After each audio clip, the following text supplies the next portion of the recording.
Here. Thank you for joining us. We are just waiting for a few more folks to trickle in here, and we'll get started shortly.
I don't know what happened to my music. Did my music stop? When I shared screen, it stopped. Bummer. Well, we're gonna get started anyway here pretty soon. So, welcome everyone. So glad you're here. Welcome to the 2025 Circular Plastics Challenge.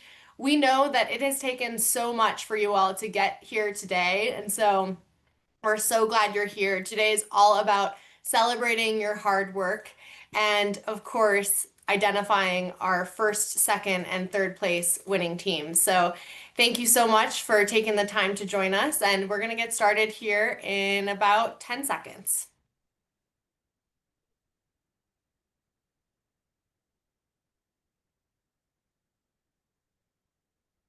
Awesome. All right, let's go ahead and get started. So, finalist teams, final judges, and program partners, good afternoon, good evening, and welcome to the 2025 Circular Plastics Challenge Final Showcase. We are so excited to be here with all of you for a meeting of the minds about one not so simple question, which is how do we make plastics more circular in order to keep plastics in the economy and out of our environment? Our goals today are twofold. First, we want to celebrate all of your hard work to get to today, which we know required months of research, preparation, practice sessions, and late nights. And second, to identify our program winners who will take home cash prizes. The reality is, two teams today will leave this event disappointed with the outcome, but our goal as program designers is to ensure that you all walk away proud of your accomplishments and what you've learned along the way. So here is where we're headed. After these welcome remarks, we'll dive straight into the team's presentations. Each team will have 10 minutes to present and 7 minutes of Q&A from the final judges. Then we'll go into 15-minute breakout rooms where the judges will deliberate and the finalist teams will have a chance to connect and meet one another. After the breakout rooms, we'll hear the judges and program partners' final remarks, and then we'll announce the first, second, and third place winning teams. After the winner's announcement, we'll have closing remarks, we'll take your group photo, and everyone will take an event survey. I have the honor of introducing our esteemed panel of final judges. We're thrilled to have these leaders here today who will all bring a unique perspective to today's conversation as experts in the field of plastics and sustainability. I'm honored to introduce Chris Dow, Global Business Development Manager at Coperion, tuning in from India today. Sai Mukamala, Director, Financial Risk Management at the Coca-Cola Company, and Connor Carlin, President of Class Advisory and the Vice President of the Society for Plastics Engineers. Judges, thank you for your time today and sharing your experience with our finalist teams. Thanks, Hillary. Great to be here. Next, we want to thank the professionals from Hillenbrand and the Coca-Cola Company who served as mentors for this year's finalist teams for their guidance, support, and time they took this past month to support their finalist team. Bailey Little, Mark Raspberry, Maxim Ruff, Taylor Royer, and Lisa Vandervorst. Thank you for offering your time and your invaluable expertise to our finalist teams. Without further ado, let's begin the finalist pitches. Finalists, as a reminder, you'll each have 10 minutes to present and 7 minutes of Q&A with the judges. Once your screen share is brought up, I'll count you down with a 3, 2, 1, go. Just like we practice, a countdown timer will be on my video screen so you can see how much time you have left. If you go over time, you will be allowed to finish your current sentence, and that's it. Finalist teams who are not presenting, you're welcome to give positive Zoom reactions or a chat message after each team's presentation with positive feedback or congratulations, but please remain muted. Teams who are on deck should be ready to share screen and present just after the current team is presenting. Okay, first up we have Team Akeka, represented by Jane Rose Gatabu and Enoch Kamabul from Nairobi, Kenya. Akeka, please bring up your slides to the screen. And Team 2, Voices of Change, is on deck. Let me bring up your timer.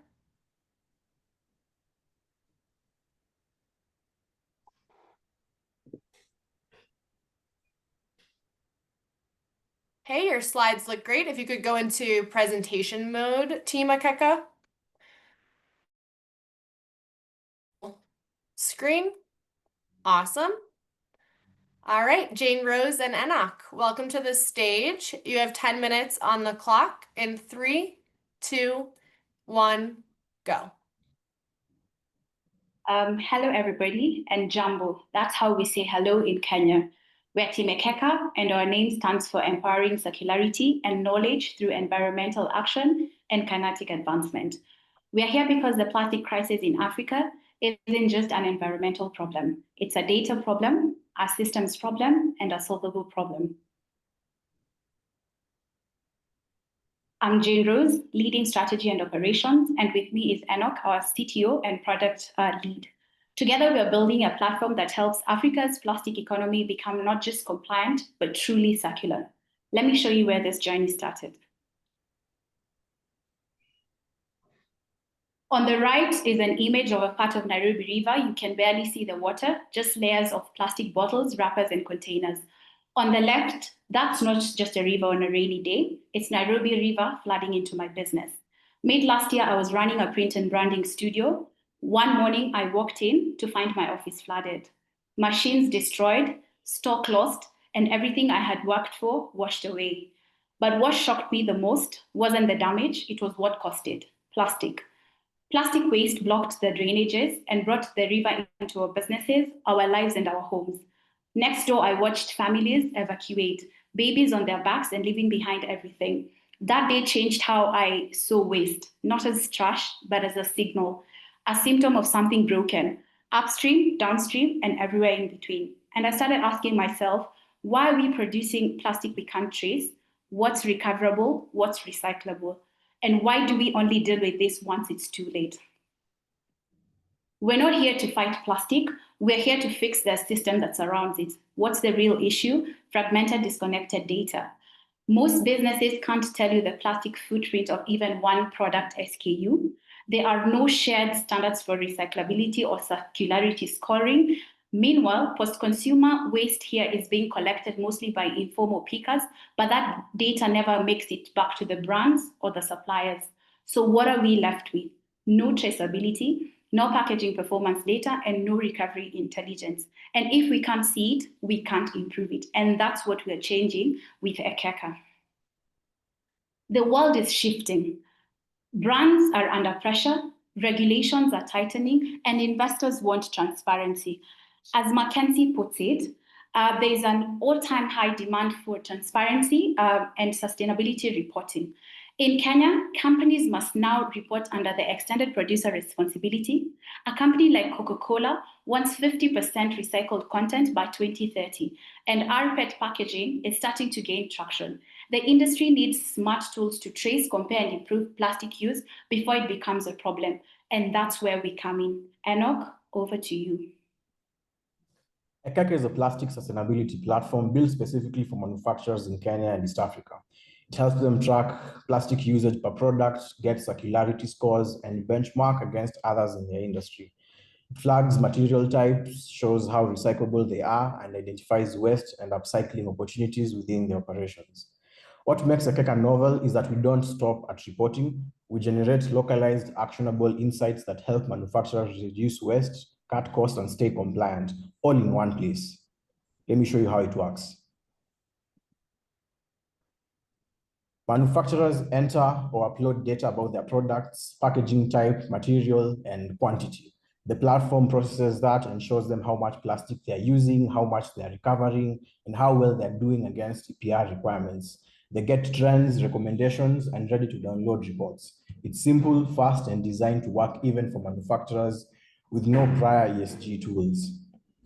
Now let's talk about some of the properties of the solution that we're providing. So the platform combines three key components. We have structured product data like SKU specs and material types, an AI engine that benchmarks and generates sustainability recommendations, and compliance tools like dashboards, PDF reports, and automated checks.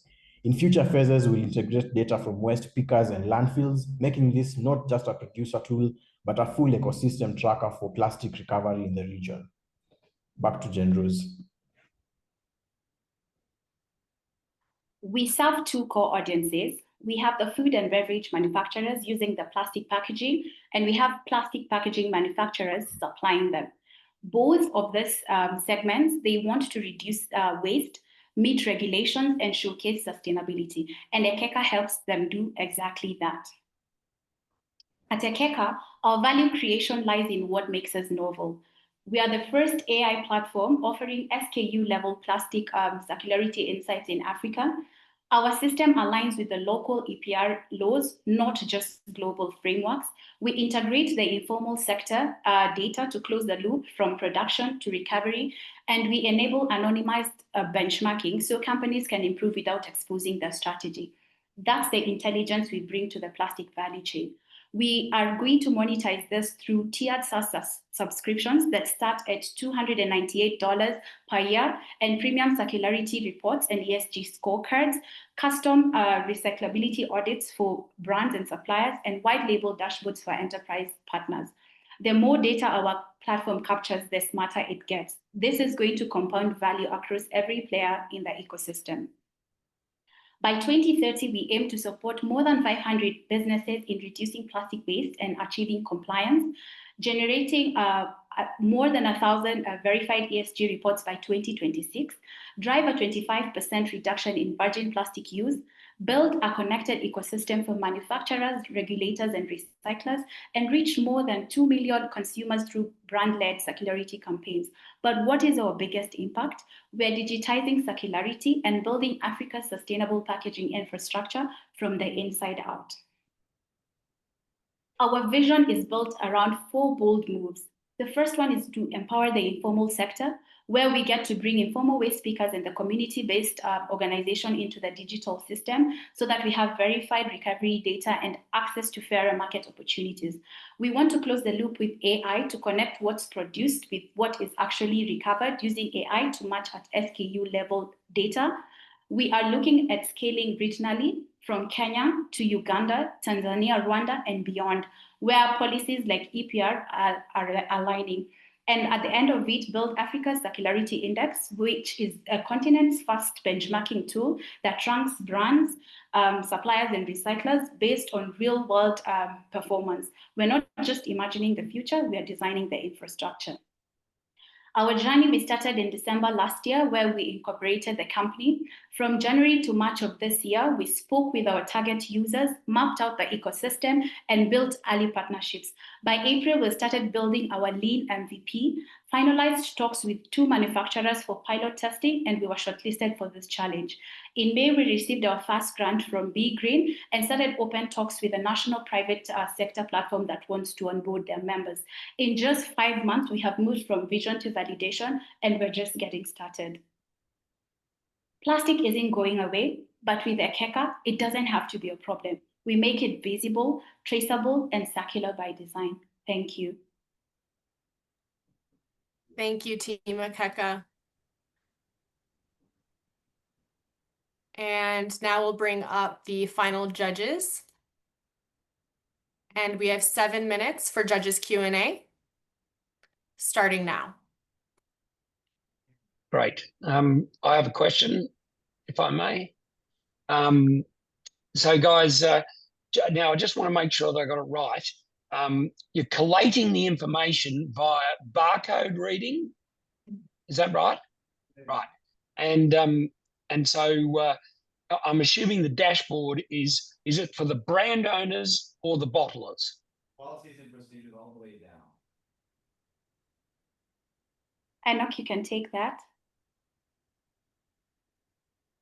The question is whether we're taking the data through barcodes. Yeah, that's the first part. No, currently the data entry is manual, or the manufacturers upload the data through CSVs. So manufacturers will input or upload their scale level data, including the product names, packaging materials, quantities, and the types of plastic used. Though the barcode scanning feature could be a strong feature to integrate in future, though currently it's very manual. Got it. So but the AI aspect, yes. So once you're putting the data in, you're using AI to collate? Yeah, now once we have the data, the AI will be in a position to give insights and recommendations about what to do to address your plastic footprint within your company. So we will use the data that you provided us with and the publicly available data in terms of the data that is the data that shows us what amount of plastic is okay, for example, what is considered generally okay, and you can also analyze what your competitors are doing. And so we have your data and data from other sources as well. Then we have a more comprehensive recommendation and insights from the AI engine. Thanks, Enoch.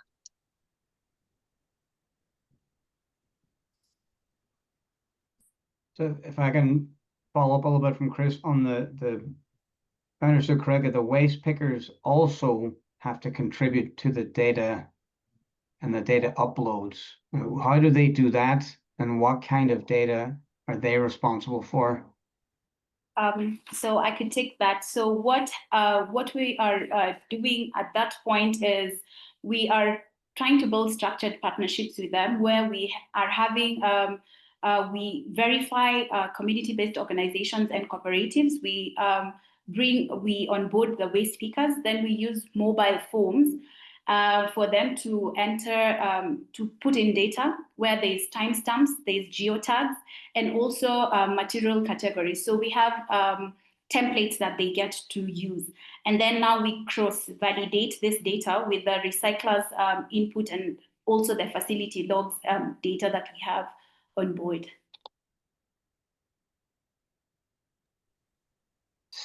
So are the waste pickers, they're not doing that on an item by item basis, or are they doing it on like a daily or weekly by weight or by volume?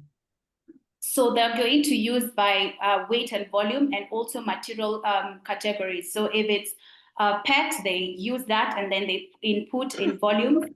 And they're in a group where it's like a community-based organization or a cooperative. So they put in volumes and they categorize per material, like if it's PET bottles or LDPD, depending on what it is. And then now they do the entries on a daily basis when they're bringing that data, and then that is collected together. Okay, good. So I have if we have time, I have another question as well. It looks like we do. Could you kind of answer And by the way, great presentation and great job. Just wanted to kind of ask, AI is such a new field and it's so powerful. What are some of the kind of ways that you think the incorporation of AI would add value to a user or answer questions that perhaps would be more difficult to answer using traditional, quantitative or statistic type of tools?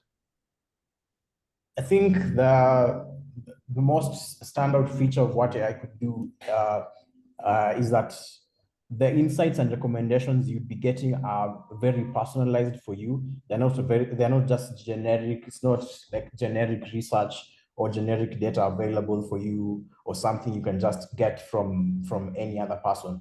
The insights you get as a company, let's say your company A and there's the company B. These two companies are probably running, they have different kinds of profiles in terms of their plastic footprints, and the recommendations or the feedback they're getting from the AI will be very specific to them. It's not generic. So the fact that you're able to have personalized recommendations is going to be really important, and we're able to address your problems as a company and not just a generic solution that fits everyone. So that's going to be really important to make sure that each company addresses their issues as they are. I have one follow-up question here, if I can, from a note. What is you mentioned performance data in terms of either the plastic or the package or the item itself. Did I get that? And if so, what exactly do you mean by performance data? I'm not getting your question. Performance, what do you mean exactly, performance? Well, because on one of your slides there, I think it was the generated image of the bottle on a scale, something on there that maybe it's not that one, but you mentioned performance. One of the measurements is performance data. Performance, okay. So we give them a score, a compliance score. So it's showing them how they're performing in terms of complying with the EPR regulations and how they're performing. Because we also have a feature where we help them benchmark themselves with other companies. So we're able to show them how they're performing. Basically, it's a score we give them to show them how they're doing, rather, in reducing their plastic footprint. So that's the performance we're talking about. Okay. Also to add to that, so the recyclability scoring is also based on, we're also getting input from recyclers to get to know what it is that they get to accept and process. And also we have data as well from the informal Thank you, sector. Jane Rose. Okay. Sorry, I'll need to cut you off there. We're already over time. Thank you, Team Akeka. Thank you, judges. Next up, we have Team 2, Voices of Change. Voices of Change is represented by Tex Wambui, Gabriel Martinez, and Hussein Wayaki, based out of Sacramento, California, Atlanta, Georgia, Limuru, Kenya. Voices of Change, please bring up your slides. Team Polysorter is on deck. We're asking to have access to share the screen. There you go. You should be able to share now. Let me set up your timer. Awesome. And you're able to see our screen? Yep. We can see your screen. Perfect. Hold on one sec. It's Okay. not showing up as full screen for me. No, I haven't got it. It's supposed to be a video and the slides. Oh, we're supposed to be seeing two side-by-side screens at this point? Yeah, Got and then we'll make the presentation larger. Got it. All right.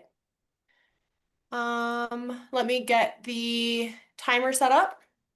Your slides look great. And in 3, 2, 1, go. Good afternoon, everybody. Good morning. Good evening to where everybody's at. We want to start off our presentation by playing a short clip video. We actually had this video from our recent event on June 7th that we did at the Mungwa Wetland, the site where we are looking to decrease plastic waste. So here's a video. Okay, hi. Hi, What's your name? my name is Miriam Bogwa Uh-huh. from Limuru Technical. What do you do? I'm studying hospitality management. Okay, what do you think about this day? Okay, today we are grateful that it is a good turnout of people, and pia youth wametusaidia. Yeah. It is very positive, and hope easy whatever we are starting right now itakuja ku accomplish later. All right, thank you for engaging with us today. Hope to see you soon. Yes. And tell other youths the importance of conserving the environment, and also give us your thoughts on what we can do more. Nilikuwa na suggest if we can have bins around here, maybe instead of kushindanga tunakuja tunakota litter daily, at least ukiweza kuwa na kadhaa, maybe. Thank you. Okay, hi. All right, so that video was from our recent event we just did on June 7th. So we are the Voices of Change, a youth-led initiative from Limuru, Kenya, reclaiming Mangua wetland through clean tech advocacy and community action. Our team combines storytelling, policy, and environmental leadership. We use podcasts, cleanups, and climate data to empower young people and restore nature. We're scaling the first wetland-focused AI recycling system in Africa. So join us in reclaiming Mangua and building a new standard for circular resiliency. I'll pass it on to Hussein. So my name is Hussein Oyaki. Mangua wetlands is under serious threat. Kenya generates over 10 tons of plastic waste daily. And here in Mangua, that pollution seeps into the soil and water, endangering more than 20 species of birds. In fact, Mangua has been a home for over 200 species of birds. However, due to pollution from plastic litters and waste dumping into the wetland, this number has drastically declined over time. The wetland also suffers from sewage encroachment and industrial runoff with no recycling infrastructures in place. But beyond the system is the habit that compounds this crisis. Local dumping, especially from nearby slaughterhouses and community littering, have become normalized around the area, further accelerating degradation. Wetlands like Mangua are disappearing 3 times faster than forests. And if we don't change both infrastructure and behavior, we risk losing them entirely. Our solution provides for a clean ecosystem, ensuring a clean, habitable environment for the birds. Over to you, Tex. So our solution, we start by organizing community cleanups to remove the plastic that's already polluting the Mangua wetlands. But cleanups aren't just the beginning. Our long-term solution is to stop the waste from piling up again. That's where our AI-powered Saru Smart Bins come in. These bins are built for challenging environments like wetlands. They use machine learning, specifically convolutional neural networks, to recognize and sort waste with up to 95% accuracy, reducing contamination by up to 40%. That's a really big jump compared to traditional bins, which only manage around 30%. They're solar powered, operate off grid, and sort plastics in real time. Plus, each bin connects to a mobile app that rewards people for recycling the right way, which keeps the community engaged and coming back. So Saru Stream is equipped with team management tools that make waste pickups more efficient. Hosts gain control over their space by viewing unit location, battery life, waste composition, and fullness in real time. I'll pass it on to Zane.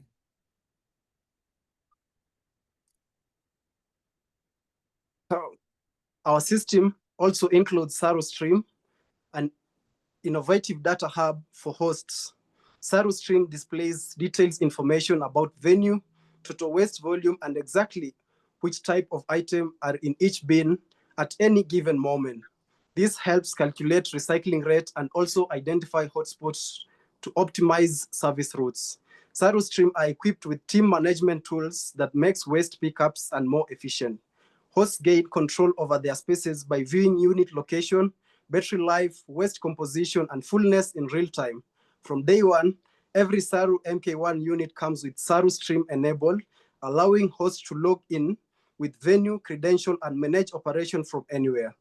For free, additional tools such as messaging, announcements, and service login helps team communicate effectively with no added cost. Meanwhile, users earn rewards by simply disposing of their waste in a Saru unit. Scan, drop, and go. Saru takes care of the rest. Payment are uploaded automatically, and each user gets access to a virtual wallet where they can transfer a balance using PayPal or a linked bank account. Clean coins are offered as a bonus gifts for redemption at a partner merchants. Saru also track each user's recycling behavior, enabling individuals to monitor their carbon footprint, engage with their community, and also contribute meaningfully to climate action. Saru Smart Bin uses AI and real-time data to sort plastic waste with high accuracy, reduced contamination, and track users' behavior through a connected app. Voices of Change adapts this proven system for wetlands, creating a scalable, tech-driven solution to plastic pollution. These projections targets Kenya's 10-ton plastic crisis, leveraging 3 Saru Smart Bins to drive circularity and restoration. Metrics are based on pilot-scale data and Kenyan Wetlands Report Science of 2024. Over to you, Tex. So in year 1, we aim to remove 2 tons of plastic waste from Mongol wetlands, support the recovery of bird species, and engage 1,000 community members through cleanups and smart bin use, laying the foundation for long-term circular impact. Mongolia has been home to over 200 bird species, but due to pollution from plastic litter and waste dumping, this number has drastically declined. Our solution is designed to restore a clean, healthy ecosystem, ensuring a safe and habitable environment for the birds to thrive once again. So, Kenya's growing plastic crisis represents a 50 million market opportunity for AI-driven waste solutions. Voices of Change is pioneering the first wetland-focused deployment of AI smart bins globally, launching in Mongol, enabling Saru Recycling's first international expansion. While Saru's technology has served over 10,000 users across 10+ US campuses, achieving a 40% reduction in contamination, our users in Lemur represents a different context, yet share similar disposal habits. With the global bin market projected to surpass 10 billion by 2030, our initiative positions wetlands at the forefront of circular innovation for the first time. Back to you, Hussein. Our 3-year roadmap begins with a pilot in Mangua wetlands for the first year, expanding to Lake Nakuru and Nairobi urban areas in the second year, and reaches full operation across all 3 regions by the 3rd year. This phased approach ensures first we test, adapt, and scale effectively across both rural and urban environment. While infrastructure and land access are key challenges, we are actively mitigating them through partnership with organizations such as Prepared Society, Wetland Organization, and local governments to secure access, streamline waste collection, and also build community buy-ins. Over to you, Tech. Our revenue model follows a 50-30 split, 50% from recycled material sales, 30% from subscription services, and 20% from data licensing. After deploying the first 3 smart bins, funded and operated by us, we demonstrate impact and value, then transition to a dual subscription model. Hosts such as businesses and institutions subscribe to manage and monitor the Saru Smart Bins through Saru Stream, accessing real-time data and operational tools at no extra cost. Meanwhile, individual users subscribe via the Saru app to track their recycling, earn clean coins, and access premium features that deepen engagement. These recurring subscriptions support long-term operations and generate revenue for Voices of Change through our partnership with Saru Recycling. So, our competitive edge comes down to 4 things. First, innovation. We're combining AI-powered sorting with a gamified app to hit 95% accuracy and cut contamination by 40%. That's far beyond traditional bins.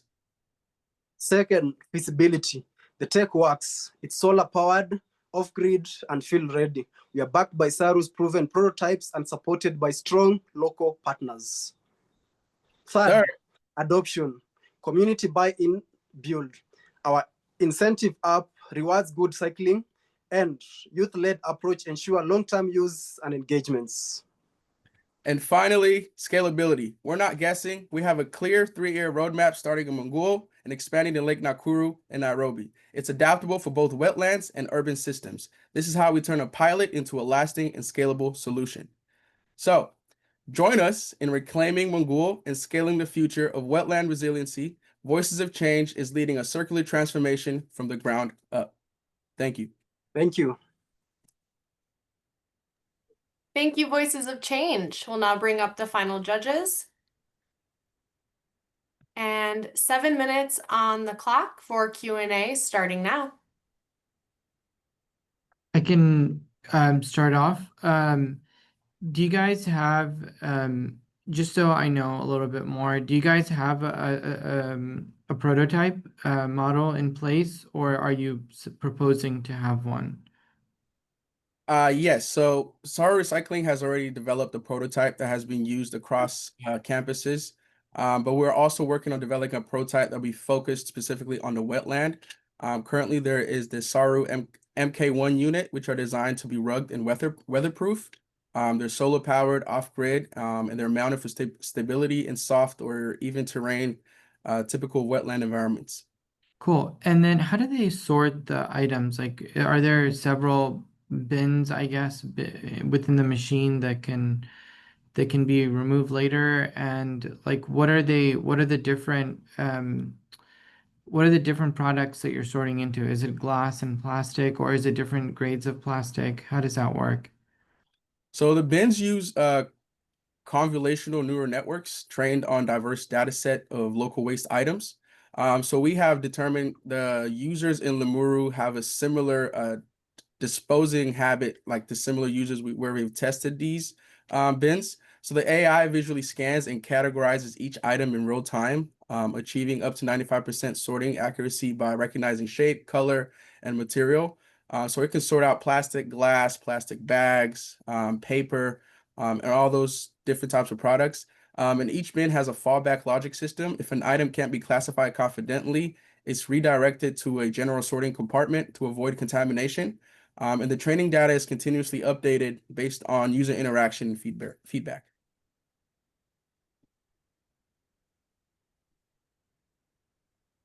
Connor, you wanna? Yeah, just to be clear, Saru itself is an existing company, right? Saru is not the manufacturer of the unit, right? Saru is a. Can you explain who Yes. they are? What they are? So Saru Recycling do manufacture the units. We have partnered with them with a team. We have told them we want to have specific bins deployed at a specific site, which is the Mongol. And based upon their recent deployments around the Southern California area, they're interested in international expansion. We told them about the region, the terrain, and where we want to expand using these smart bins, considering that it's a remote area. And the bins can operate through solar. They can be off grid. So that is essentially what Saru does. And we partner with them to be able to deploy these smart bins in those specific sites where we have determined that are in dire need to have a support system. And also Hussein can mention in terms of kind of how we have been able to kind of advise them on having a specific bin for those areas based on our recent events. Oh yes, So they build the bins and provide the software. They are your partner for Yes. the hardware and the software. Yes. And do their existing installations in Southern California operate the way that you're talking about? Are they actively sorting materials based on machine learning today? Yes. Okay, nice. Guys, I was just going to say, so can I just confirm? See, the issue is getting someone to take the litter or the plastic and actually put it into the bin. Are you're rewarding them with this payment system? Is that correct? Yes, by using the app.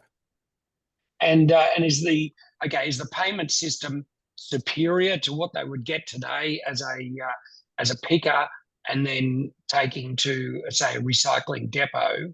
As I understand it, there are a number of places where people can take material they've collected, maybe 5 kilos of PET. Is that the concept? Because I want to go to the real problem for me is motivating someone to make sure that litter gets from the wetlands into your bin. Have you solved that problem? So that is actually one of our goals, is to change the habits of the people by having the exposure to seeing the bins available there so that they know no more littering around the wetland. That's one habit we want to change. Right. And then so it's actually about the future, not about what's there at the moment. Is that correct? So actually, it is also about what's in the moment. Hussein can talk about a recent event we just did where people mentioned that they would like to see trash bins based upon the video. Okay, so at the moment, there are no bins, either the AI smart bins, neither the local bins. So basically, people just litter around the place because it's a place along a very major highway from Nairobi to Nakuru. So there are a lot of people. It's a site for picnics. So there are a lot of people who goes there and they litter a lot of plastic materials. So basically, we have been, as an organization, we've been organizing cleanups as a part of trying to clean the place. But now, Saru smart bins will come in handy for even, in as much as it will sort the plastic material itself, it will also provide us with data because it sorts the material, the plastic material. We'll end up knowing what kind of plastic material, the most commonly littered plastic material, and the data will help us as we are seeking partners with also the county government, which is in process of developing a waste management and recycling plant. So it's something that it's really happening. As of now, there's no bin, but we are looking into having those smart bins so that they help us in sorting the material, the plastic materials. So just on that, so you talked about the 95% of the accuracy, but in terms of throughput, I mean, if people show up with large amounts of waste as they dump it from different areas, what is the capacity of these units? How much can they take at once? Can they get overwhelmed? How do you manage that? So the way we validate the claim of the 95% sorting accuracy in our pilot, we'll conduct periodic audits of sorted waste, comparing AI sorting results to manual reviews. And this real-world validation supplements kind of the existing SARA performance data from US pilots. The great part about it is that we've realized the users kind of have a similar disposing history. Therefore, if people want to come in with like a large amount of waste, we would only have 3 bins there, so they can distribute the waste among the 3 bins. And over time, it would create that great habit as well as mitigate the current. Time for Q&A is up. I am giving each team an extra 10 seconds during the Q&A, since I gave the first team an extra 10 seconds. Thank you, Voices of Change, and thank you, final judges.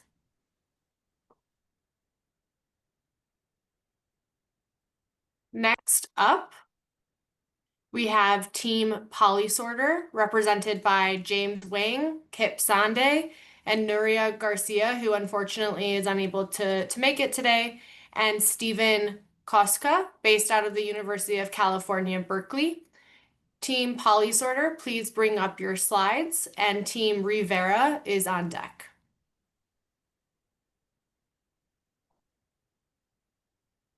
All right, I think we're good to go. Thank you all for having us. We're Polysorter. We're excited to talk about Sorry, 1 second. Let me just count you down to make sure we give you the full 10 minutes. Okay, in 3, 2, 1, all you. Thank you for having us. As I said, we're Team Polysorter. We're incredibly excited today to talk about the future of recycling. Our team is comprised, as you mentioned, of Berkeley Haas MBA students from a variety of backgrounds, including consulting and multiple different disciplines of engineering. I'm happy to introduce my teammates and classmates, Nuria, Kip, and James. We've also had the really good fortune to work with Maxim, our mentor, through this challenge. So we want to kind of dive into where we can see impact in plastic recycling. So one of the dirty secrets we kind of uncovered through our work is that even when you've convinced people to take the hard personal step of taking plastic and putting it into a recycling bin, we frequently see that the rates of plastic that actually ends up back into the production cycle and gets reused fully doesn't line up. We're seeing only about 9% reuse and circular use. And so we've really seen this as a incredibly important and impressive area for growth and change. Some of the issues that come up with recycling just comes to some of the outdated and difficult infrastructure work. These are incredibly expensive facilities. They last quite a long time, so they're relatively old equipment, and they run into a lot of challenges like downtime or just inability to deal with contamination. So looking at this, we decided to present Polysorter, which is going to be taking a dual approach to the recycling challenge. On the one hand, we're combining a novel, innovative technology to sort the plastics that are provided. We're also providing a servitization financing model that allows us to get these sites up and running quickly and efficiently. And with that, I'm going to hand it over to my colleague, James. Thank you, Stephen. So to provide a little bit more context, within material recovery facilities, the process for recycling is actually shown here, with plastic sorting occurring more towards the end of the line. Many traditional methods include near-infrared optical sorters, air jet ejectors, as well as density separation through float sinks. And the goal of PolySorter is to optimize these technologies. So incorporating a lot of novel and cutting-edge technology that already exists separately, these will be combined into a fully functional and automated machine. And so to give you a little bit more context about the types of plastic waste that are currently entering into the PolySorter, we're noticing that most of the types of plastic that have the highest PCR potential, these are the ones shown here on the left, are only able to be identified by some different types of scanning processes, specifically the PET and the HDPE. And the inability to identify other types of plastic has led to lower value PCR. And so there is a missed opportunity with black plastics. And so we analyzed 7 different types of scanning technologies shown on the radar chart here, determining that MWIR, or mid-wave infrared hyperspectral scanning, has the highest viability in terms of functionality, cost, as well as speed. It enables precise identification of different plastic types with AI algorithms to analyze each material's unique thermal and chemical signature in real time. And you'll note on this slide and on following slides that companies producing these equipment will actually be shown here on the bottom right. And so in this case, Specim is our leader. So once the plastic is identified, the plastic is further sorted by AI-powered robotic arms, ensuring that each polymer type is directed into the correct recovery stream. The technology is most mature and commercially proven component of our system and is equipped with machine learning models that will continuously refine sorting decisions based on new data, improving accuracy over time, as well as reducing cross-contamination. Now, lastly, the separated plastics are shredded before entering into a water bath and then passed through a high friction washer using rotational force, friction, and water jets to thoroughly clean the plastic. AI is embedded in the system to monitor variables like contamination levels, residence time, and water quality, dynamically adjusting settings to optimize cleaning efficiency. And this process will then yield high-quality PCR pellets suitable for resale or reuse when they're moved into the baling phase. Now, throughout the system, data from the stages of scanning, sorting, and cleaning is captured and displayed on a centralized dashboard, such as this one, providing real-time insights into material composition, throughput, contamination rates, as well as other KPIs to support continuous process optimization. But probably the most important aspect of the PolySorter is the financing model. So we're using a recycling as a service servitization models where MRFs won't actually need to pay the high capital expenditures to own the systems. Instead, they will pay per ton of PCR processed. In return, the PolySorter Incorporated will own, install, and maintain the equipment, seeking funding from a financial partner to cover upfront costs in exchange for steady repayments or possibly plastic credit revenue. Performance guarantees through constant data monitoring will align incentives and reduce the risk. I'll now pass it on to Kip to speak more about scalability and adoption. Thank you, James.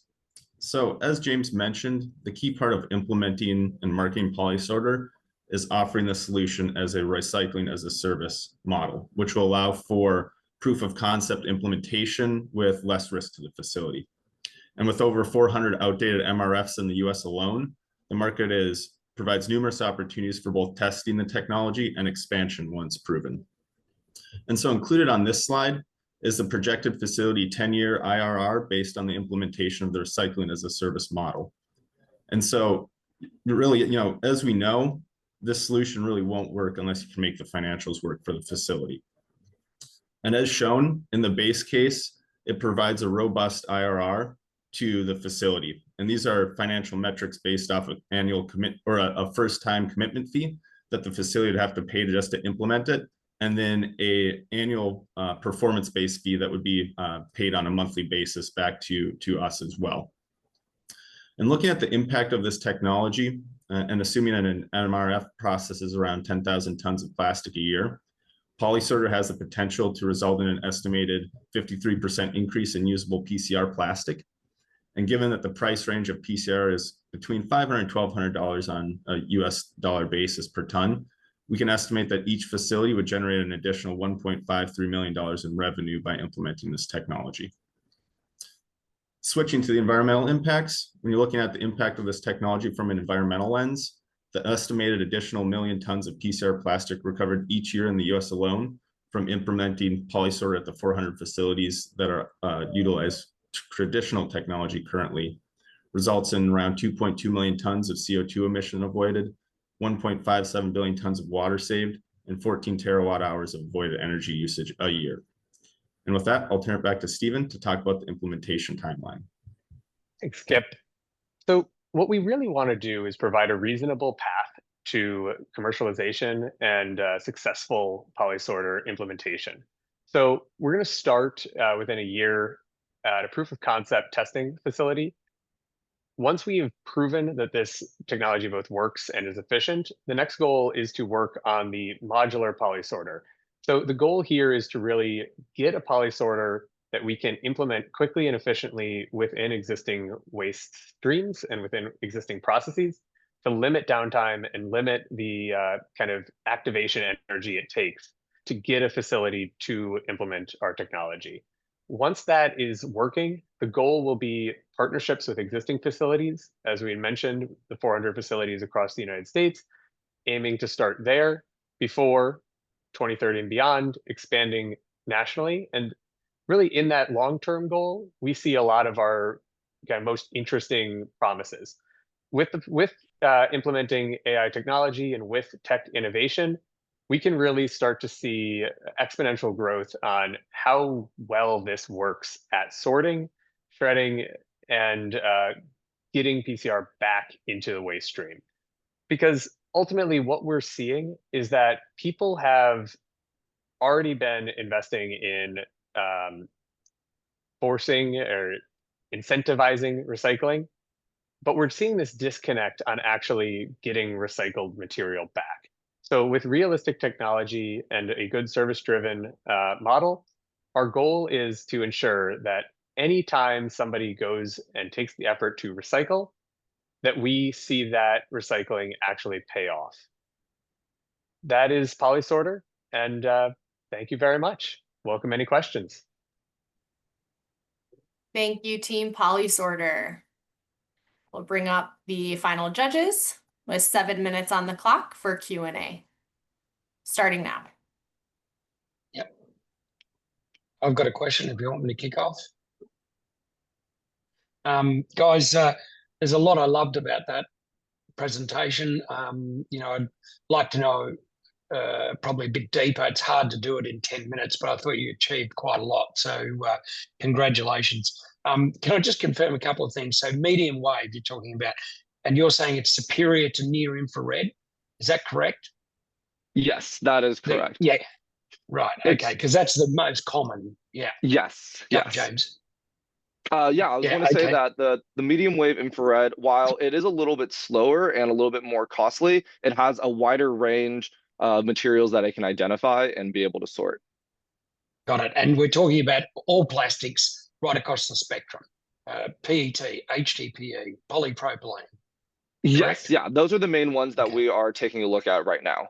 And so the ones here that we're taking a look at on the left, the PET, the colored opaque plastics, as well as black plastics, are the range that the MWIR is able to scan.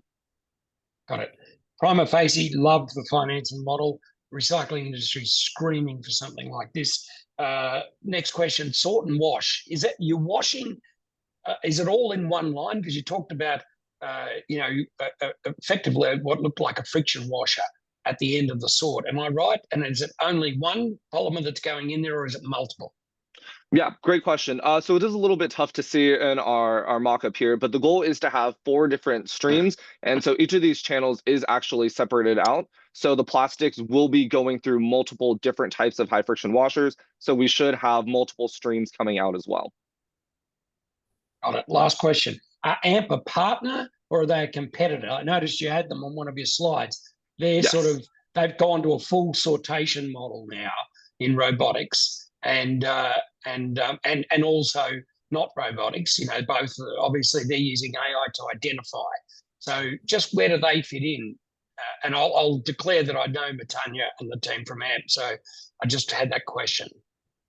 Absolutely. So these are potential partners, or right now it's more just viable concepts. So which companies are currently developing products that we could possibly implement or integrate? So thanks, James. Yep. I'll hand over to the next judge.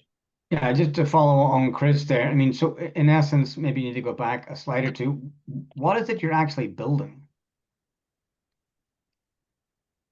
Ultimately, the building is going to be the entire modular platform and the servitization model. So it'd be taking together multiple different technologies and multiple different partners into one platform that is able to be implemented into existing facilities more smoothly and at a more reasonable upfront price. So you need to, the physical assets here are going to be taken from these potential partners and put into some physical frame that's going to be in the front end of existing MRFs. Correct. So it'd be taking, these different technology partners, implementing it together within a facility. Each one does kind of different things well, and so the goal is to kind of pull everyone together into a single package with the sorting and with the more technology aspects coming from PolySorter. I'm not quite clear on what PolySorter is doing here. I mean, existing MRFs may or may not have some of this technology already implemented, right? Yes, a lot of them are outdated for sure, but on the tipping floor, when this material is being dumped in at the initial, wind sifter stage or ballistic separation, this is something new that's going to have to either take the place of, be added on. And I can't quite visualize exactly what this thing looks like and where it physically goes. Yeah, absolutely. I'm able to talk a little bit more about this. So we actually did 3 stakeholder interviews with a lot of material recovery facilities around Berkeley. And the main concern right now is that a lot of these different sorting technologies, besides being old, is that there's a lot of contamination with the waste that is coming in, because a lot of these sorting technologies aren't necessarily streamlined enough and they don't necessarily work well with each other. So the goal of PolySorter is to combine this one technology and one machine where multiple processes all happen. And so many of our partnerships or possible partnerships are with these companies that already create the technologies, and we're just creating it into one specified project.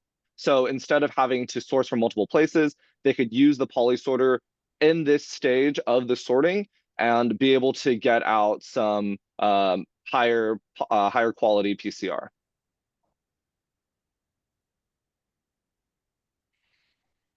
Okay, yeah, it's kind of a hard time visualizing what the PolySorter looks like and how it adds in existing frames. But the concept of recycling the service, I think, is valid. I think that there's definitely something there, especially on reducing CapEx. I'm not quite clear on that 10-year IRR model, though.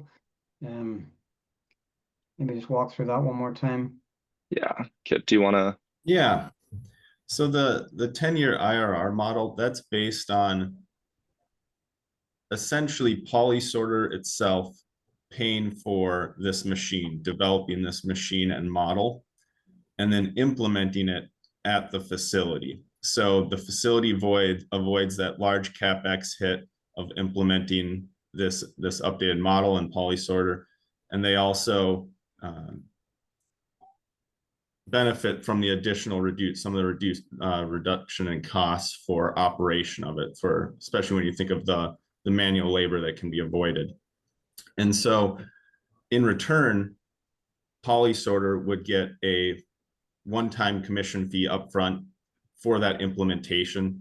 That would be, right now it's around 15% of the avoided CapEx of the facility, so that the facility would have some skin in the game as well, and it would show a commitment from the facility. And then we would also be getting a annual fee that would be broken out, and we'd likely just do monthly payments based on the performance. So the additional PCR material that is recovered versus the traditional baseline that we saw before, so that we can have that incremental additional, essentially as it performs better, we also Thank you, Team PolySorter. We're at time. Thank you so much. All right, Team 4, Revera. Team Revera is led by Maggie Mollering, Emily Krantz, Nicole Mamano, and Naomi Stern, based out of Presidio Graduate School in California. Revera, please share your slides, and Team Loopblast is on deck. I'll get 10 minutes on the clock. Your slides look great. And we're going to spotlight all your team members. Hello, everybody. And 10 minutes on the clock, starting in 3, 2, 1, go. Hello, and thank you for being here, judges, mentors, fellow finalists, and Net Impact organizers. We are Team Revera, Emily, Maggie, Nicole, and Naomi. We are current students or recent alumni of Presidio Graduate School's sustainability-focused MBA and MPA programs with diverse backgrounds in materials engineering and waste management. Revera started with a couple observations. One, most plastic isn't being recycled. And second, demand for post-consumer resin, or PCR, is set to soar, yet supply is expected to fall short. The result, a huge supply and demand gap. Revera asks, if recycled plastic is available and in demand, why is it lost throughout its life cycle? Our response addresses systemic issues, data management, traceability, and trust in the PCR market. Today, we are going to share that Revera is not only about diverting plastic waste from landfills, but also about reshaping how and why we recover it. The current data management system is designed for linear convenience, not for circular intelligence. Here's what it looks like on a day-to-day. Regulators are setting targets without a means to connect with all stakeholders. Consumers face a lack of transparency that makes trust in recycling systems difficult. Collectors and recyclers struggle to match supply and demand. Manufacturers question PCR reliability, and brands rely on unverified data to meet both regulatory requirements and public expectations. The result of this disconnected network, data gaps, process inefficiencies, and quality and traceability risks, creating headaches across the entire value chain. This disconnected data has real-world risks for all stakeholders. Without reliable verification, brands have faced legal battles and fees for recycling claims. At the same time, packaging-focused extended producer responsibility regulations are increasingly putting financial pressures on the industry. Consumers' trust in the validity of recycling content claims has big financial impacts and can tarnish the reputation of brands. Inconsistent quality forces recyclers to reject significant volumes of collected plastic. And finally, $16 billion in recyclable plastics or material value are ending up in landfills, in US landfills each year. Well, what if we told you that there's a one-stop intelligence hub that connects the circular network, linking material flows and data across all stakeholders into one system? Revera is an accreditation and data analytics software designed as a centralized intelligence hub for circularity. Revera verifies, standardizes, and connects data from main stakeholders and market sources to enable real-time feedback loops, traceability across the value chain, and actionable insights that support smarter decisions. First, Revera tracks material and data flow in real time by pulling data from different sources together and turns it into actionable intelligence. Blockchain and smart contracts verify and trace PCR from end to end. Every transaction of material movement is logged with a unique token that captures origin, quality, certification, and transfer history, helping the system scale with trust, efficiency, and accountability. Revera is the only circular system that provides interactive insights using generative AI that can support all aspects of circularity from design to logistics and sourcing. With predictive analytics, it can connect buyers and sellers by specs, volume, location, timing, and price, enabling faster, smarter deals that strengthen circular supply chains. Finally, Revera includes a mobile platform for consumers, offering education, transparency, and ways to engage more directly with recycling and circular practices. Revera combines different technology and key data to become the intelligence layer that circularity has been missing.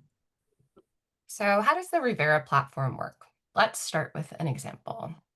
A brand risk analyst enters Revera and asks, "Hi Revera, can you help me find out what SKUs are at risk per the latest EPR law updates? What suggestions do you have to meet regulations?" This is an example output. Revera's interactive tools bottle up insights from across the value chain, delivering them to this risk analyst in one clear, digestible stream. Our platform references large data lakes and uses AI to generate dynamic dashboards and natural language responses based on who's asking and what they need to know. Think of it like your circularity co-pilot. Whether you're a brand manager, a recycler, a collector, a consumer, or a regulator, Revera tailors insights to your role and your goals based upon the most up-to-date information so stakeholders can make smarter decisions faster. And Revera doesn't just improve transparency behind the scenes, it also connects directly with consumers. Imagine as a consumer scanning a QR code and instantly accessing a brand's sustainability efforts. Revera powers this interaction. The mobile interface offers consumers a personalized recycling guide to reduce contamination, close drop-off locations and refund incentives to increase supply, and there's an AI agent for any recycling questions. This closes the loop not just on plastic, but on trust, participation, and circular supply. Revera uniquely integrates 4 cutting-edge technologies: blockchain certification, generative AI, predictive analytics, and ESG tracking into one circularity-focused system. No other platform delivers this level of coordinated innovation to accelerate sustainable transformation. There are many strengths that make Revera viable. Along with combining these existing technologies, it seamlessly integrates into current data streams without disrupting workflows.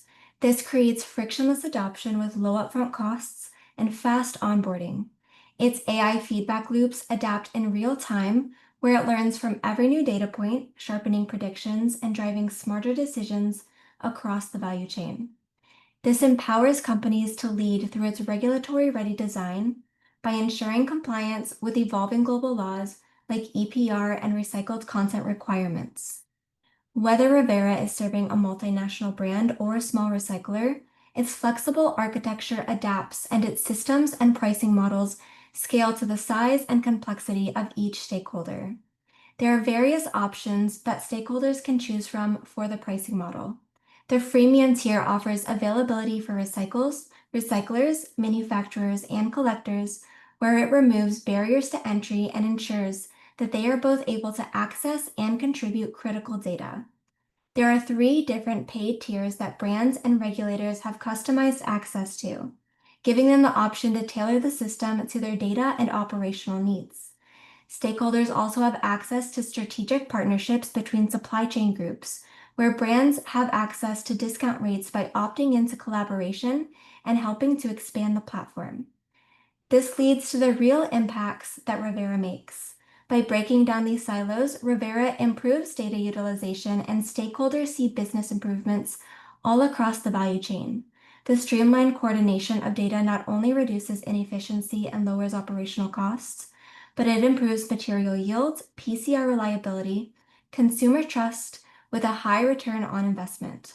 We see how blockchain technology significantly improves material traceability and verification for all stakeholders, which helps brands maintain compliance and avoid regulatory fees.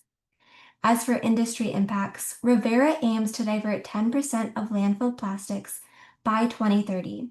This equals 1.14 million tons of plastic, which avoids 1.23 million tons of CO2, saving 228 million gallons of water, conserving 6.58 billion kilowatts of energy, and unlocking 1.75 billion in value.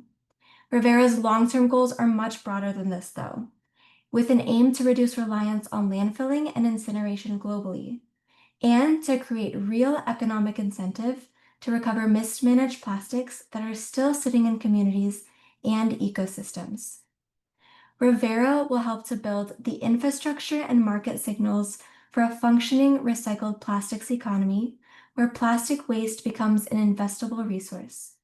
Along with diverting plastic waste, Revera is about reshaping how and why we recover it. Thank you, and now we'll open up for questions. Thank you, Team Rivera. And we'll go to 7 minutes on the timer and bring up our final judges for 7 minutes on the clock, starting now. I'm happy to kick it off if you want to. I've got a list of questions. Okay, guys, just I'll make a couple of statements and you can just give me your feedback. So I think consumers are the most important player in this whole value chain. Second is the collection systems, obviously provided by the local authorities. But what I'm seeing is your system requires big buy-in from the consumer, downloading an app, clicking the barcode, understanding the product more.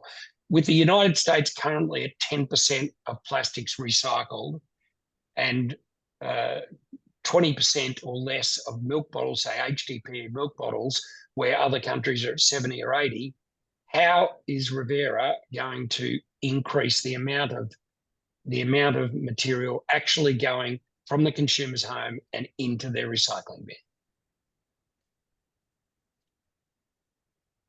I can answer that.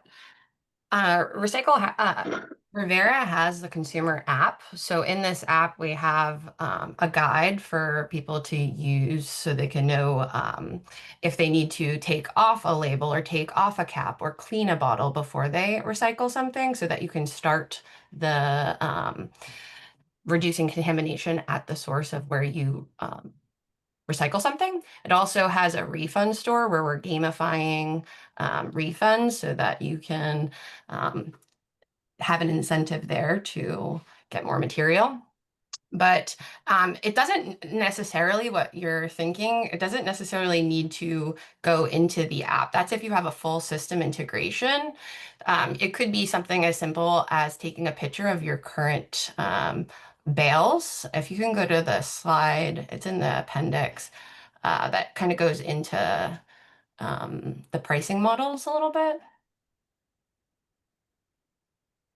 Yeah, kind of like, or maybe one more, yeah. So it's like you can have a basic data upload. You don't need to go back one. Yeah, this. You don't need to necessarily go into the system. You could have system integration if you have the paid model, or just something simple. And just to add on to what Emily shared, the goal here is to help consumers feel more confident in the recycling system through the verification that Revera would offer as well. So when they scan the code, see that these companies are really understanding where their materials are coming from and the contents of that package, they feel more confident in their recycling decisions. Thank you. I'd like to jump in, and just before asking a question or a pre-question, like, you have great backgrounds. Like, what software are you guys using to get those backgrounds and make it so easy to move back and forth and not throw everybody off of? We utilized Canva for our presentation today. Thank you. Okay. So Chris's question kind of threw me off a little bit there. Just, I mean, who is this for? Is this for consumers? Is this for the upstream part of the ecosystem? I mean, it's for everybody. Maggie, would you like to answer that question?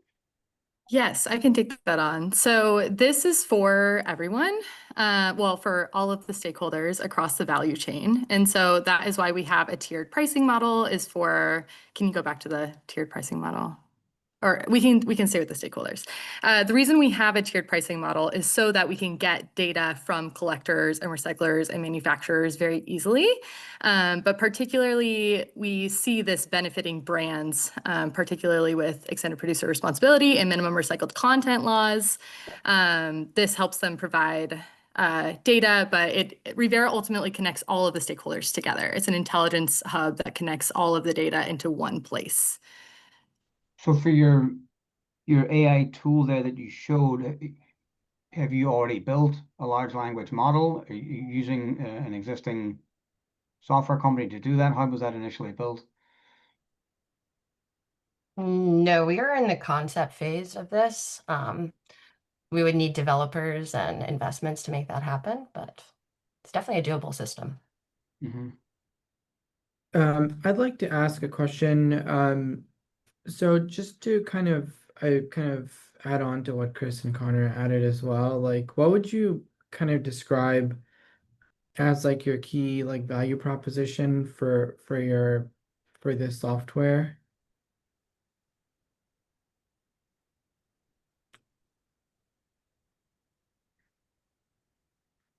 Okay. Oh, sorry. I'll answer that. I think that our key service is the verification through the blockchain, but that is just one of the key services. I think that the important thing is that this problem isn't just one problem. There's so many problems to address when it comes to circularity, and it requires collaboration, and Revera is a tool that fosters collaboration from regulators throughout all the stakeholders to verify and improve and accelerate circularity. Yeah, thank you. So kind of, I know we're running short of time, but more or less like you're tracking like recycled materials all the way through the recycling supply chain. And there's compounding impacts. As more things continue to be recycled, then more PCR can be produced, and then brands can incorporate more PCR into their products, and it continues to go into this circular feedback loop. I think that's a good way of assessing the problem statement, right? Brands need more PCR, but they're unwilling to pay the prices for it, and partly it's because they can't get enough. So solving that is definitely part of it. But there were a lot of other words in there, like accreditation and blockchain, and not quite clear exactly who would buy it and why across the different stakeholders. But great presentation. Absolutely. Yeah, need more time on that one. Thank you for having us. Thank you. John. Thank you. Thank you, Team Rivera. And thank you, judges. Our final team to present today is Team Blueplast, represented by Gaurav Kumar, Warren LaForest, and Elizabeth Bradshaw out of the University of Tennessee, Knoxville. Team Blueplast, please bring your slides to the screen.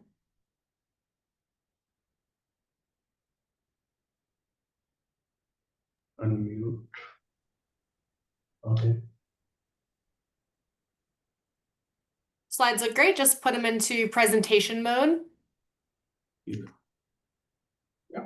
All right, your slides look great. Team Blueplast, you have 10 minutes on the clock, starting in 3, 2, 1, go. Everyone is here today because we care about a sustainable future for the environment, but we also care about growing and maintaining businesses that will last for years to come. A circular economy is one of the key ways to ensure this sustainability, both environmentally and in our businesses.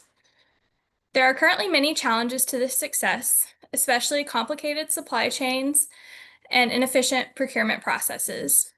With the solution we are proposing today, we can achieve 100% supply chain visibility in the plastics recycling process, an 80% reduction in procurement time, and a cost savings of 20%.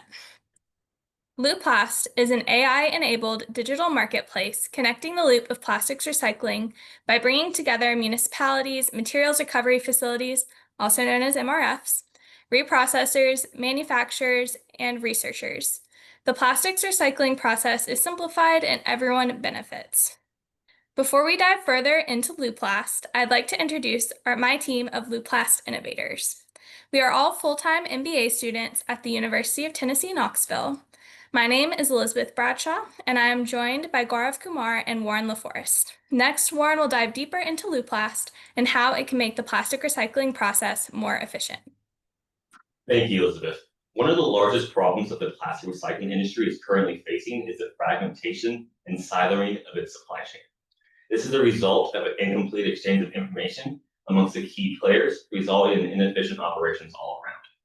We at Loop Labs felt like this is a key opportunity to help increase circularity by acting as facilitators to improve communication between these key players. Looking at the industry as it currently stands, there's a couple companies who are trying to solve this problem, but failing to address the full issue.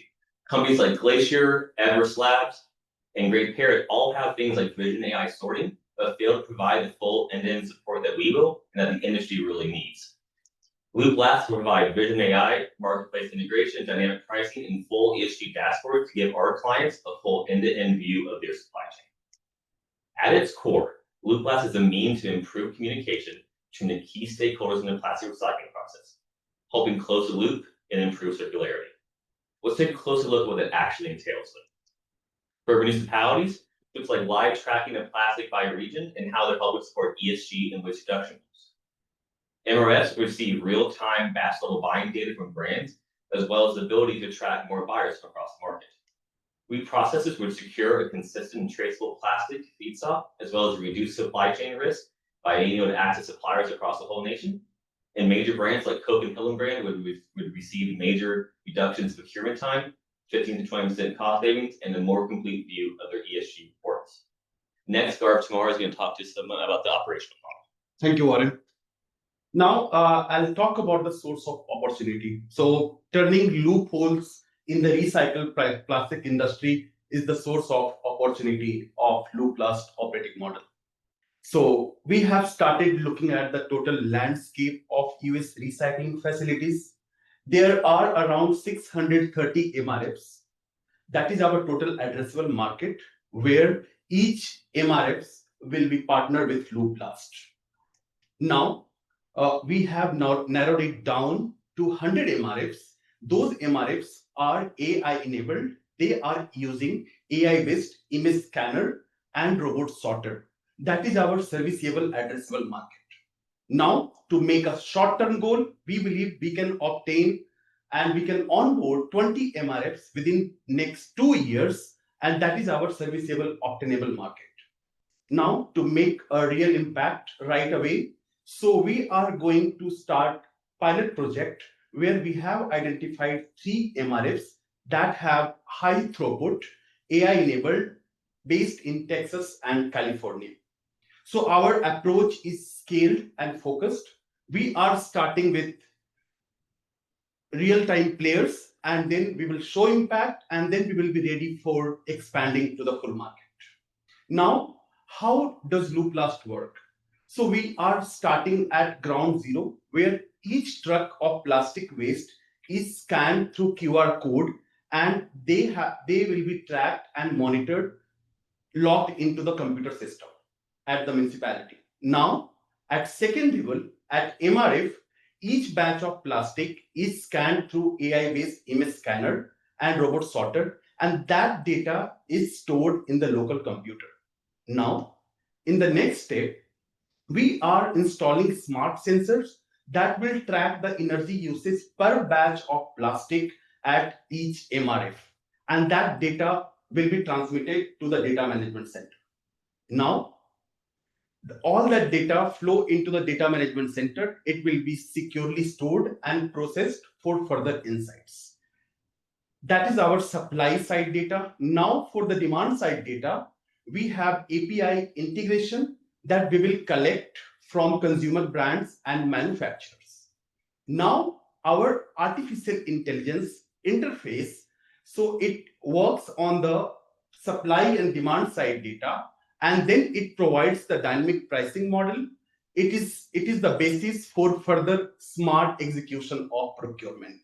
And now, finally, we execute the smart procurement. So our business model is based on subscription type. So we are providing free subscription for AI-enabled MRFs. Why? Because they provide the critical data for our supply chain visibility, and that will be the basis for future circularity of recycled plastics. And for other stakeholders like non-AI MRFs, reprocessors, consumer brands, municipality, and academias, we are providing services based on what are their requirement. Now our business is innovative and feasible. So we have forecasted the financial growth over a decade. By year 1, we will have net cash flow deficit of $50,000. By year 2, we are crossing the break-even point and we are generating a net cash flow of $50,000. From year 3 onward, we are accelerating the financial growth, and by year 5, we will create a net cash flow of $800,000. By year 10, we will have net cash flow of $6 million. So with the Loopplast, we are transforming the pilot project into a sustainable financial business, and we are making a scalable impact solution. So now, in the setting up process of Loopplast project, we are starting with onboarding of partners in initial month 1 and 2. In the next month 3 and 4, we are setting up the data pipeline. In this section, we are integrating API with various consumer brands, and then we are collecting batch level data from MRFs and municipalities. Now, once data is collected, now it will be integrated with the data lake integration, like companies like AWS. In the next month 7 and 8, we will prepare the dashboard development for all stakeholders, and it will be ready for use. Now in month 9 and 10, now we will train our AI model for dynamic pricing and smart sourcing. Now in the month 11 and 12, our Loopplast platform will execute the live transaction of smart procurement. And then once we are ready, then we will scale up the preparation with various MRF clusters, consumer brands, reprocessors, and other stakeholders in year 2. So now, as we accelerate the partnership with various stakeholders, like for MRF, by year 10, we will achieve the 100% supply chain visibility. By year 10, we will cut the procurement time by 80% in very first year. And then we will achieve cost saving of 20% of recycled plastics by year 5. Most importantly, we will have 85% of diversion rate, keeping the recycled plastic in the loop and out of landfills. And then finally, we will have more transparency in ESG reporting and more accessibility for academias. So here we are. Thank you for joining us on this journey to close the loop of circular plastics. Yeah. Thank you, Team Loopplast. We'll now move into 7 minutes on the clock with our final judges. I'll start off if you don't mind. That was a great presentation. I was kind of wondering, I just want to kind of summarize for myself what your tool does. Are you essentially helping to like value a bale? Like if you had a bale of plastic, you would kind of help estimate what the contents of it were. I'm guessing how yielding it would be, and so forth. Yeah, so I'll take that question. So when each batch of plastic is processed in MRF, those MRFs are already using AI sorter and scanner. So it provides data related to type of plastics, color of plastic, pattern, and then the contamination rate. So it is already stored, but in localized computer, we are going to integrate those data into a centralized data management center. So we will have supply side of batch data, and then we will connect with the reprocessor or companies like Coca-Cola or Hillenbrand, so that it will provide us better availability of reused plastics. Okay, thank you. So you're kind of building a sort of internet or intranet among the MRFs in the United States. Yes, that's right. So it works on the same principle of what Amazon is doing currently.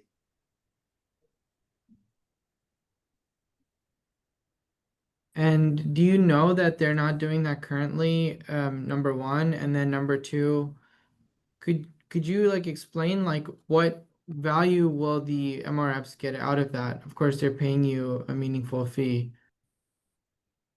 So what is missing in the current industry is the inefficient procurement time.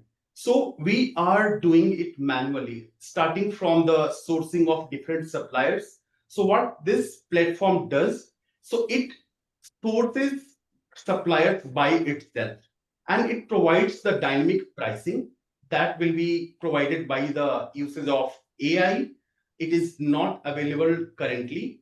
And then based on the dynamic pricing model, consumer brands and manufacturers will have added insights so that they can negotiate with suppliers. In the current scenario, it is seen that suppliers will have an upper edge in negotiating the pricing. So now Loop Plus platform will make consumer brands and manufacturers to avail these services so that they can save money.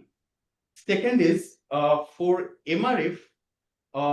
So what it is doing, so for MRF, they will have batch level insights. So they will know from which municipalities they have to procure plastic waste where contamination rate is low. So it will provide more visibility to them. I can jump in a little bit more on this as well. When we were talking with Bailey Little, who is our mentor, she thought this was really interesting because she works at Coca-Cola, and from what she described, they have purchasing agreements already where they are able to have some of this visibility. However, one place that she mentioned where it would be very helpful would be for the smaller sized companies that don't quite have that leverage. They're able to see a broader landscape of what's available to them by using Looplast. And the main benefit to the MRFs is they're able to be seen by these companies that are using Looplast for their purchasing, whereas if they're not on there, that might not be visible to these companies, so they might not have as many purchases made from them. You mentioned municipalities as well as MRFs. I mean, on the front end of the supply chain here, municipalities aggregate whatever they collect is aggregated at a MRF. Right. And are you trying to characterize the different plastics that are collected by the municipality first? If so, maybe I didn't understand that correctly. Yeah, so I can explain in detail.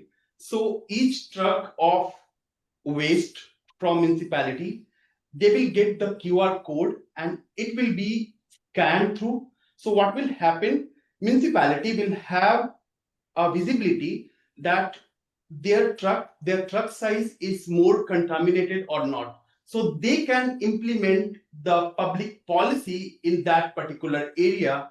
They will exactly know where they need to educate people or where they can organize events so that public will be more aware of segregating different type of waste.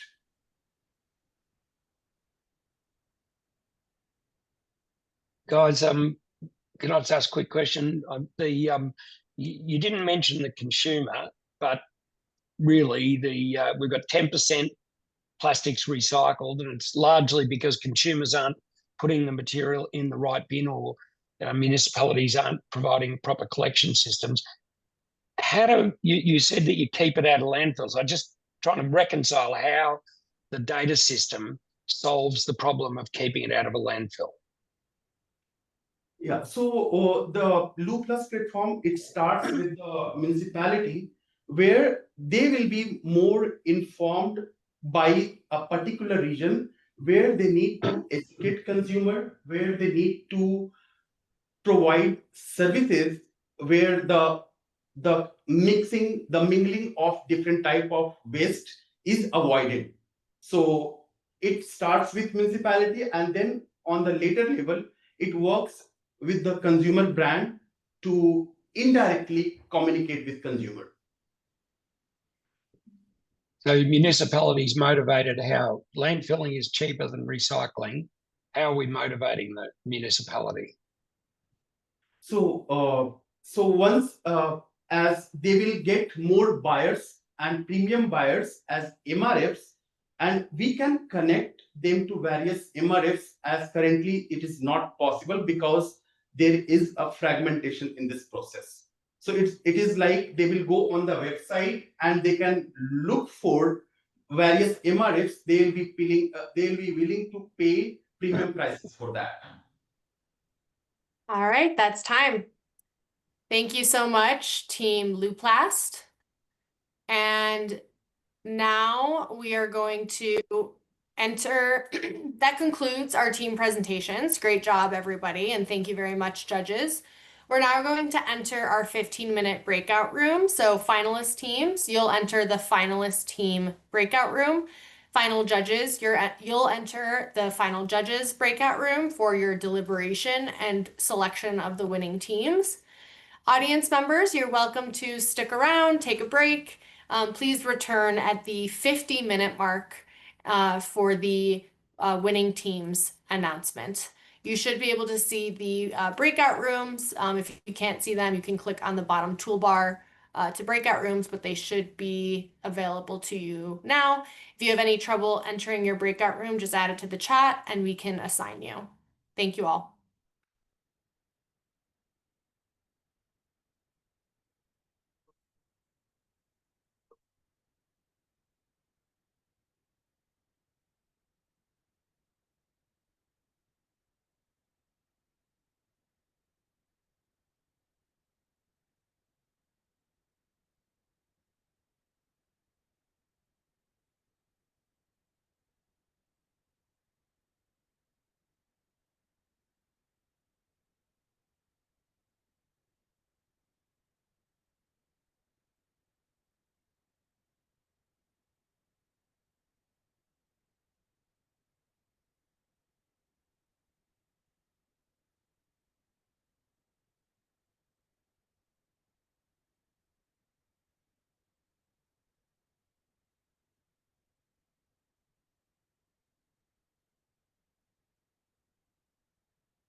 Hi, everybody. For those of you on the call, the judges need a few more minutes, so we will reconvene at around the 52 or 53-minute mark.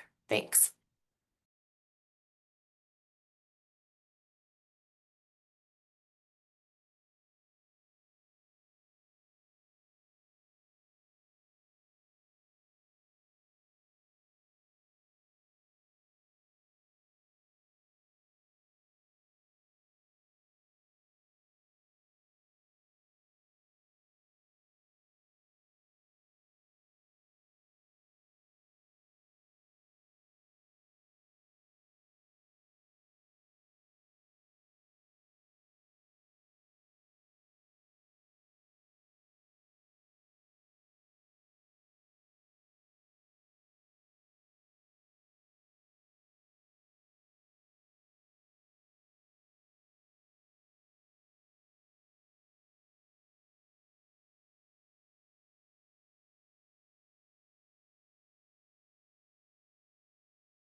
Hello, mentors. Just chiming in here to let you know that a decision has been made and we'll be reconvening here in about 2 minutes.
Hello, everybody. Welcome back.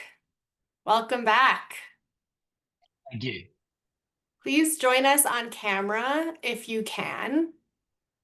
And we'll just wait for everybody to return. Awesome. Welcome back, everybody. All right. Very hard decision.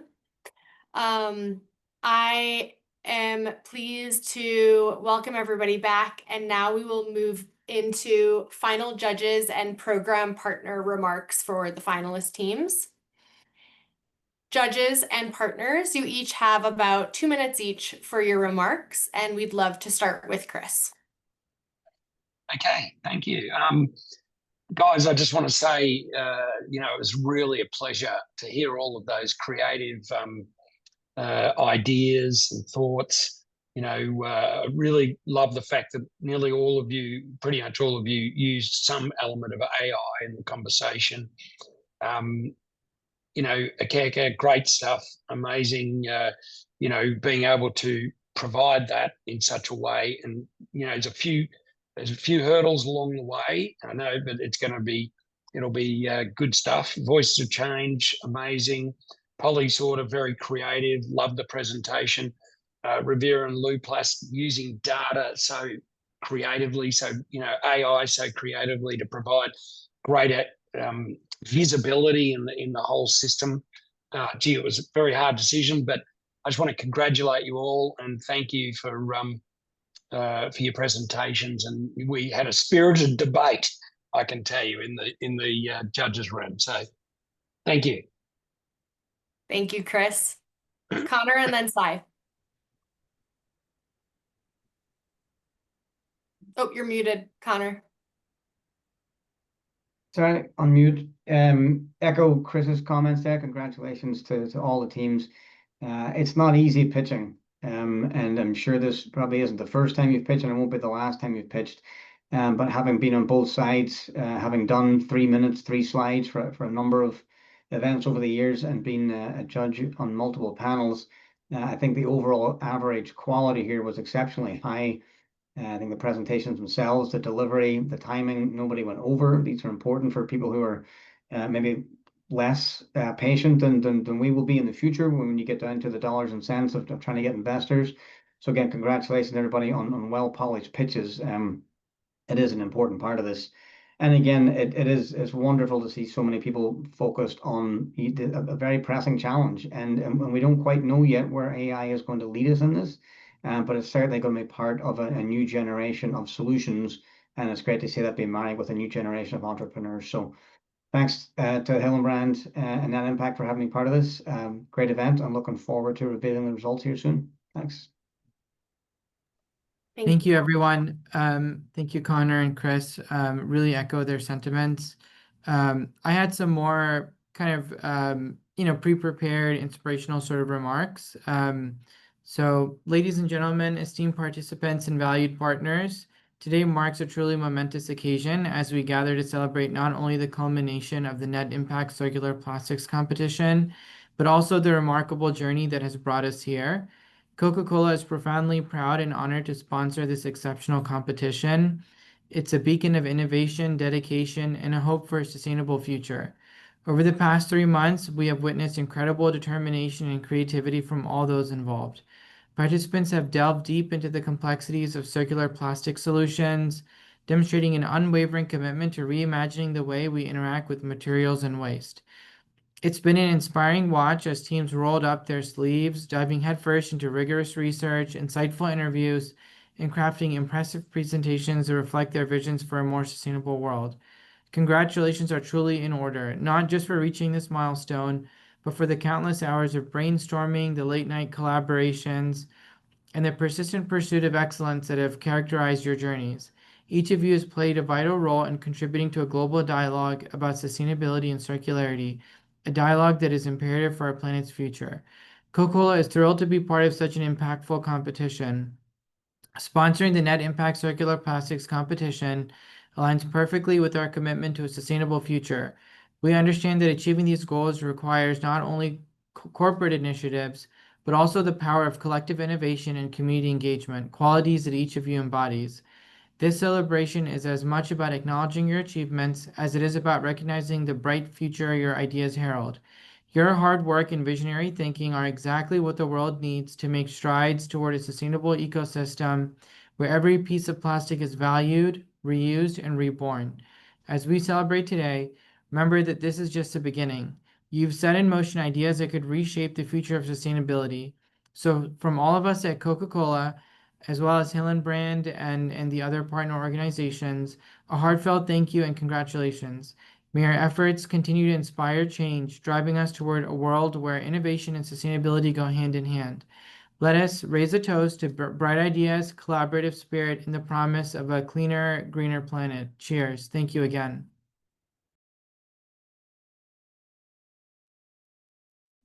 Thank you. And I'll jump in here on behalf of Hillenbrand. Thank you to everyone who's come together to make this event such a success. I will keep my remarks short because I know that we're all on the edge of our seats waiting for the winners to be announced. But I have to say I was absolutely blown away by all of the presentations today.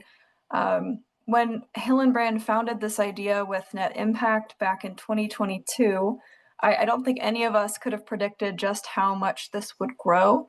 I mean, we've seen engagement from all around the world, from dozens of countries sharing hundreds of proposals.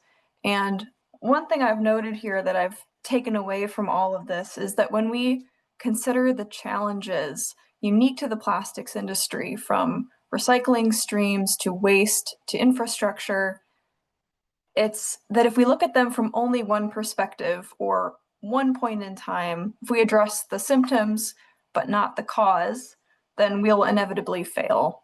And I think every one of you today has demonstrated how it is that we can succeed with creativity, technology, innovation, and true systems thinking. And I'm going to paraphrase a few of our teams here. We're not just imagining the future, we're designing it. We are leading a circular transformation from the ground up.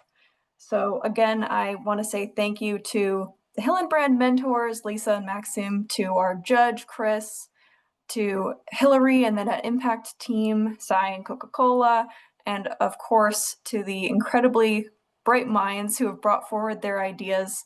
It's been so inspiring to watch you all present, and regardless of how you place, you should all be very proud of what you've accomplished. Thank you. Thank you, Janet, and thank you, Sai and Connor and Chris. We really appreciate your remarks. Okay, who's ready to figure out the winners? We're going to do something fun here, and we'd like to ask you all to unmute because we want to hear your cheers and we want to hear your applause for the winners. So please join us in congratulating the top 3 winning teams of the 2025 Circular Plastics Challenge. In third place, we have, drum roll please, Team Luplast. Oh! Woo! Congratulations! Congrats! Good work. Well Great. done. University of Tennessee at Knoxville, MBA team, Blue Class, congratulations, winning the $1,000 cash prize. Well done, guys. In second place, drum roll please. Voices of Change. Congratulations. Congratulations. Well done, teams. Congratulations, Voices of Change, based out of Sacramento, Atlanta, and Limuru, Kenya. Congratulations, winning the $2,500 cash prize. And in the first place winning team, goes to winning the $5,000 grand prize. Drum roll, please. PolySorter, represented by the University of California, Berkeley. Great effort. Well done. Congrats. Congratulations, everybody. So please join us. This is so exciting. Please share with your networks. All of you will be receiving a certificate. Whether you have won a grand prize or not, you will have a tangible document showcasing that you completed this experience, that you were in the finals, and that is a feat to be proud of as well. So thank you to our program partners for making this experience possible, the Coca-Cola Company and Hillenbrand. Thank you to our final judges, Chris Dow from Coperion, Sai Mukamala from the Coca-Cola Company, and Connor Carlin from the Society of Plastics Engineers. We couldn't have done this without you. Thank you so much for bringing your expertise. And of course, our team finalists who helped get these teams across the finish line and help them feel really prepared. We could not have done this without you, so thank you so much. We're now going to take a quick cohort photo. So if you'd like to be in the photo, we invite you to join us on camera, and then Chera is going to lead us in taking a quick photo.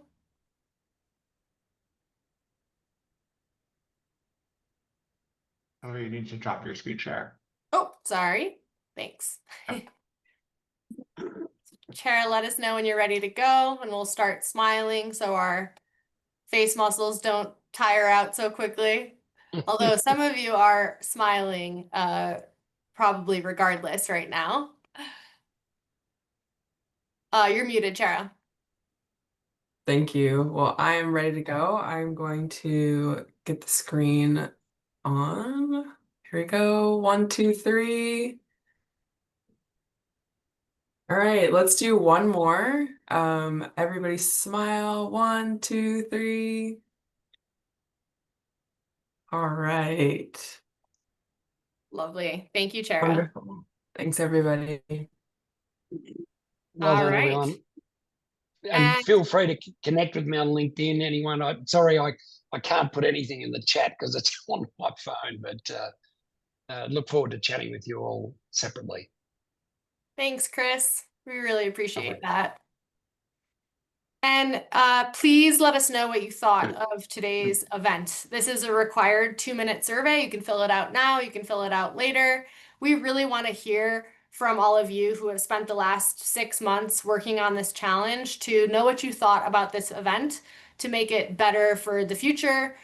We hope that you continue to participate in future years if you enjoyed this. But please, please, please take that survey and let us know what you thought of today's event.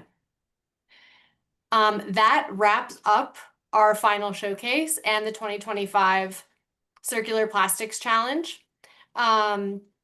As I said, all of you will be receiving certificates of completion of the program, so keep an eye out for that. And please stay in touch with each other. I hope that the finalist breakout room was conducive to connections with other social entrepreneurs in the program. And we wish you all the best of luck continuing in your impact journey, and we hope to be a part of it. Thank you so much, everybody, and have a great day. Thanks, Lori. Thank you. Thank you. Thank you all. Thank you. Thank you. Take care, everyone.